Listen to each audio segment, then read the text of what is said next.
নামাজ পড়া যেমন ইবাদত, না পড়াটাও ইবাদত। সব হতে হবে আল্লাহর জন্য, মদিনাওয়ালা নবীর তরিকায়। কিন্তু বড় দুঃখ,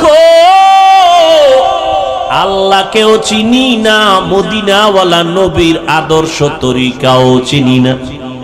এখন আমরা কেমনে ইবাদত করব, সিস্টেম কেমনে জানবো? মদিনার নবী এক ঠিকানা দিয়া গেছেন, ওই ঠিকানায় গেলে ইবাদত শিখবা, তরিকাও পাইবা। ওই ঠিকানার নাম হলো উলামায়ে আহলে হকের সোহবত।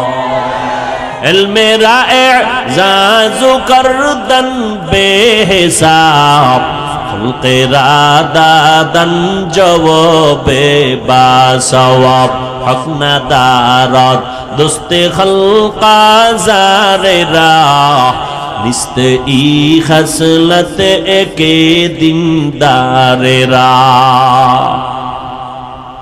আল্লাহর জন্য ইবাদত করো, অল্প হলেও নাজাতের জন্য যথেষ্ট।